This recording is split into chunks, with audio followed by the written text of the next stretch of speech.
Verbal. Sir. Yeah.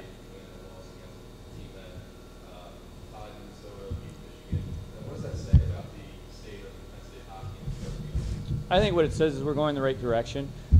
There's a lot of positives that you can take out of it. I think if you're looking at tonight, I talked about last night, but looking at tonight, you know, we've had some issues where we thought we could be more mentally tough. Well, you know, tonight, first period, we killed 5 power plays in a row. I mean, I think that showed a lot of mental toughness. It also shows, to answer your question, what it means that we've improved in that area.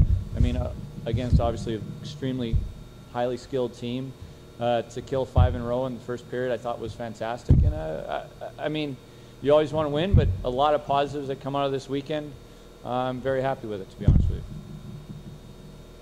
Coach, going into this first intermission, like you said, 5 penalties, you only had 4 shots on goal in Yeah. the first period. You actually blocked more shots than you attempted. But still, what was the mentality in the locker room? Because I feel like doing things more negative, but it was No. actually very positive. Yeah, it's funny because we know what happened yesterday. Shots were 18-5, and so we wanted to turn that tonight. It was one of our goals to make sure we don't get off that. But we came in, as you mentioned. How many did they have? We had 4. I know that. They had 19. Okay, they had 19. So we didn't do as well, but in the locker room it was very positive. We killed 5 power plays in a row. You're not going to get very many shots killing power plays, and so it was a positive feeling. And we wanted to refocus and have a good second, and we did. I believe we outshot them for the first time. I think that was the one period all weekend where we did outshoot them. So I thought we did a good job of refocusing. So yes, it was positive.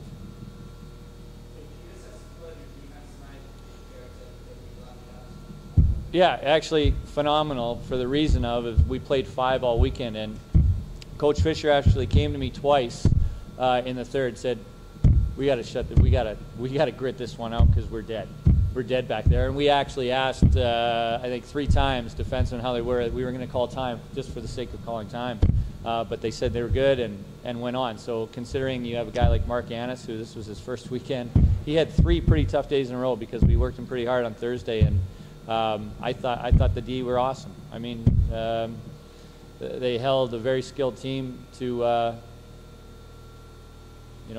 0 power play goals and had to kill a lot, and that's very exhausting for D-men, so I was very happy with them. Going off of that, when such a quick turnaround on games Tuesday and Saturday, with only 5 D this weekend, Yeah. what kind of changes have you made over the next couple days? Get a little more rest than you normally? Yeah, we have a fantastic strength coach who's very educated in all this stuff, and so we're going to still have a very modified workout. We're still going to have the same day that we normally would, but it's normally a skill day, and it's probably going to stay that way with skill and flow. We're not going to hurt the guys at all. We do need to rest and get back, but we're going to have a workout. We're going to have the same day, but workouts will be modified and practice will be slightly modified as well. You said, I'm sorry to interrupt, but I hope what has changed is their regular Saturday night. I hope it changes. you said earlier in the week that you were going to assess Mark after the game last night. Yeah. And you played just Yeah. as much tonight. Yep. Where is he in that? Excellent. He feels good. Doctor's happy with him, and he's happy with himself, so we're happy. Going off of that, how would you compare Mark's play this weekend to Good question. I'd want to study that more to give you a real honest answer, but I know that he brought the same this weekend as he did at the start of the year, that he's just a very imposing figure, number one. I think he helps us just being in the lineup in that sense. He has a big shot. You saw it both nights. He helps a lot there, and he's physical, and he can move. Obviously, his wind isn't where it's going to be, and you saw that a little bit tonight, especially in the third period. But I thought that he, for his first 2 games back, playing back-to-back, I thought he was excellent. And I thought he did a lot of the good things that made us very impressed at the start of the year that impressed us this weekend.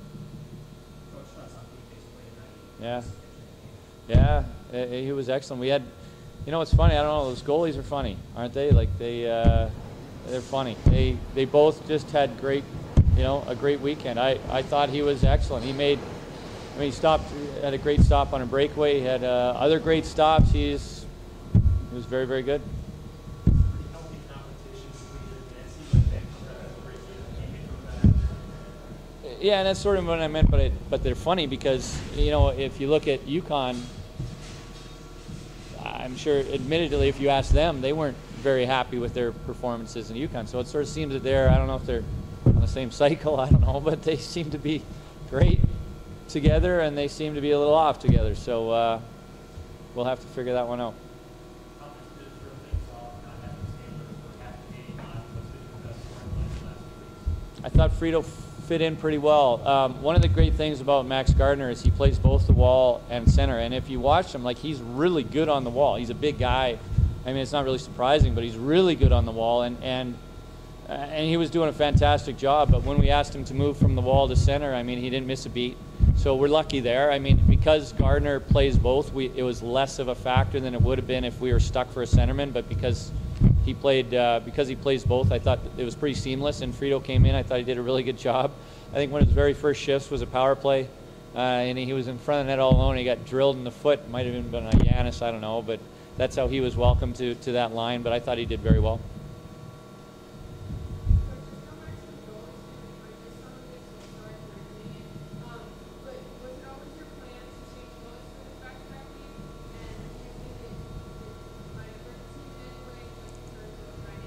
No. To answer your question, yes, this was predetermined well in advance that we were going to split both of them against the like opponent.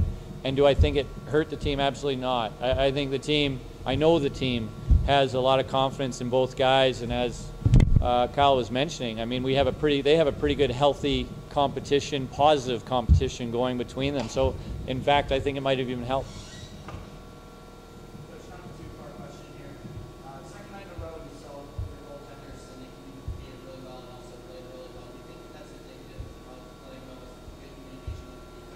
You saw it with Scoff, like especially when we saw him being nervous at the start of the season to coming out of his shell. And I think you all recognized that he came out, he was very vocal. He was calm, but he was very vocal and communicative. And I actually think that PJ has increased his communication skills because of Scoffer. I mean, he was decent last year, but I think he's a lot better this year. So with Scoff, it certainly seems that when he's calm yet vocal, he's very good. To answer that question, yes. So I do think that's indicative. And with PJ, I hear him more now than I did last year. So he's learning. And if tonight's any indication, you might be right there too. It's an indication that he's into the game. And you know, we'll just have to get him talking more all the time. A couple more questions. Coach, do you think that goal line or right-handed line, as you call it, did they take a step forward tonight? Yeah. In terms of their place, they seem to drew some penalties. They kind of did that stop. They did. They drew penalties. I thought they started the game off, and I thought they started off well. And actually, our best opportunity tonight was a 2-on-1 that they blew down because of a penalty. So they did create things as well. Yes, I thought they played a very good game. I was really happy to see their start. We have high expectations for that line as an identity role line, as we talked about yesterday. And when we tried to start them in UConn, they got scored on 28 seconds into the game, I believe. And so we gave them another opportunity to start this game, and I thought they started great, and I thought they held it. I thought they were a very positive line. One more. Last exhibition series, you talked about where their heads were in the second game against Arizona State. And that was earlier in the year, and then it seems like they had this, mentally were more prepared to play this series. Can you assess where they are now versus where they were then? I don't think so, because I think when you play the U.S. national program, it's a little different than playing Arizona. So no, but I think that Tuesday will give us a good indication. So you might want to ask that question again Tuesday. I know it's not the same situation that it was an exhibition game the Saturday night, but I think because this is so close, we played 2 tough games. I think they were up for it to play the national program, and now, we're back. We're playing in Division III school. So, you know what? I can't answer that question today, but I hope to be able to answer it on Tuesday. All right, thanks, guys. Well, PJ and Tommy.